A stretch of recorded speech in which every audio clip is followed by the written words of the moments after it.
Paragraf adalah karangan yang terdiri atas sejumlah kalimat dengan pikiran utama sebagai pengendalinya dan pikiran penjelas sebagai pendukungnya. Atau paragraf juga dapat diartikan sebagai suatu karangan yang terdiri atas satu kalimat pokok dan kalimat-kalimat penjelas. Kalimat pokok atau kalimat utama biasanya berisikan tentang masalah atau kesimpulan dari suatu paragraf, dan kalimat penjelas sebagai penjelas dari kalimat pokok. Fungsi paragraf ada 5. Yang pertama, mengekspresikan gagasan dalam bentuk tulisan dengan memberikan suatu bentuk pikiran dan perasaan dengan kalimat-kalimat yang logis. Yang kedua yaitu menandai peralihan gagasan baru bagi karangan yang terdiri dari beberapa paragraf. Yang ketiga, memudahkan pengorganisasian gagasan bagi yang menulis dan memberikan kemudahan pemahaman bagi yang membaca. Yang keempat, memudahkan dalam pengembangan topik karangan ke dalam satuan unit yang lebih kecil. Dan yang terakhir, memudahkan dalam pengendalian variabel. Syarat paragraf yang pertama ada kesatuan atau unity. Yang dimaksud dari kesatuan yaitu di dalam satu paragraf harus memiliki pikiran yang jelas. Kemudian pikiran tersebut diuraikan ke dalam pikiran pokok dan beberapa pikiran penjelas. Yang kedua ada kepaduan atau koherensi. Yang dimaksud dari kepaduan itu di dalam satu paragraf setiap kalimatnya harus memiliki hubungan timbal balik atau kesinambungan sehingga mudah dipahami oleh pembaca. Dan yang terakhir yaitu kelengkapan. Suatu paragraf bisa dikatakan lengkap apabila di dalamnya terdapat satu kalimat utama dan beberapa kalimat penjelas.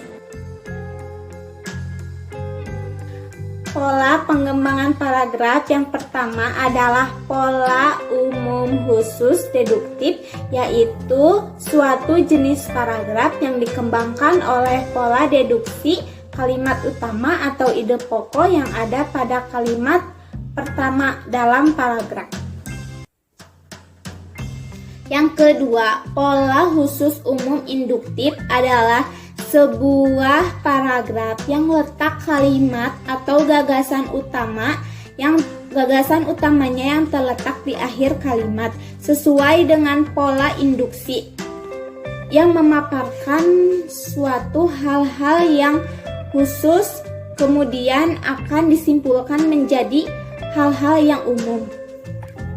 Pola proses suatu urutan dari tindakan atau perbuatan untuk menciptakan atau menghasilkan suatu peristiwa yang baru. Kita ambil contoh dari pohon anggur. Pohon anggur selain airnya bisa kita minum, daunnya pun bisa kita jadikan sebagai pembersih wajah. Itu kita ambil dari contoh yang kecil.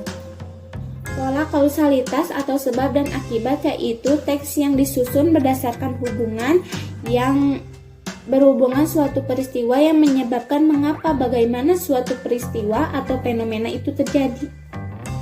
Pola definisi luas dalam paragraf yaitu yang berisikan definisi suatu hal atau gagasan abstrak yang sangat luas. Baik, saya akan menjelaskan poin berikutnya, yaitu jenis paragraf berdasarkan letak gagasan utama. Yang pertama ada paragraf deduktif, yaitu paragraf yang letak gagasan utamanya berada di awal paragraf. Yang kedua ada paragraf induktif, yaitu paragraf yang letak gagasan utamanya berada di akhir paragraf. Yang ketiga ada paragraf ineratif, yaitu paragraf yang letak gagasan utamanya berada di tengah-tengah paragraf. Dan yang keempat ada paragraf campuran, yaitu paragraf yang letak gagasan utamanya berada di awal dan juga akhir paragraf. Lalu yang berikutnya ada jenis paragraf berdasarkan fungsi. Yang pertama ada paragraf pembuka. Dalam sebuah karangan, kecuali karangan ilmiah, paragraf pembuka umumnya ditulis untuk memancing rasa keingintahuan pembaca akan isi dari artikel secara keseluruhan. Yang kedua ada paragraf isi. Paragraf ini berisi bagian-bagian pokok dari suatu karangan. Yang ketiga ada paragraf penutup. Paragraf ini juga berisi bagian-bagian pokok dari suatu karangan.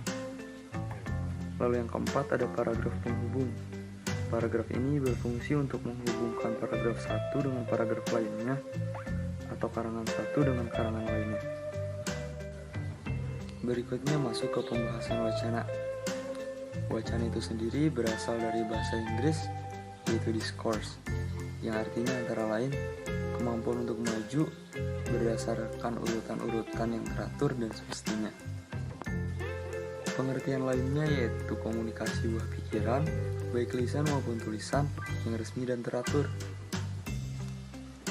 Jadi, wacana dapat diartikan adalah sebuah tulisan yang teratur menurut urutan-urutan yang semestinya atau logis.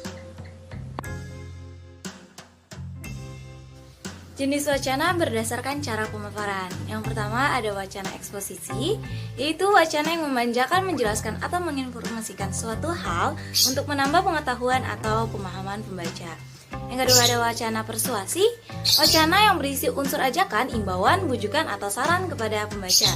Yang ketiga ada wacana deskripsi, wacana yang melukiskan suatu objek, tempat, atau peristiwa dengan seterang-terangnya kepada pembaca. Yang keempat, ada wacana argumentasi. Wacana yang berisi pembuktian atau pembahasan atas pendapat penulis tentang suatu hal. Yang kelima, ada wacana narasi. Wacana yang berisi kisahan, cerita rekaan, atau cerita pengalaman. Jenis wacana berdasarkan media penyampaian itu ada dua, yaitu wacana tulis dan wacana lisan. Wacana tulis, written discourse, adalah jenis wacana yang disampaikan melalui tulisan. Yang kedua, wacana lisan, spoken discourse, adalah jenis wacana yang disampaikan secara langsung atau dengan bahasa verbal. Jenis wacana berdasarkan sifat ada dua. Yang pertama wacana fiksi dan yang kedua ada wacana non-fiksi. Wacana fiksi adalah wacana yang bentuk dan isinya berorientasi pada imajinasi. Sedangkan wacana non-fiksi adalah wacana ilmiah. Jenis wacana berdasarkan jumlah penutur, yaitu ada dua, wacana monolog dan dialog.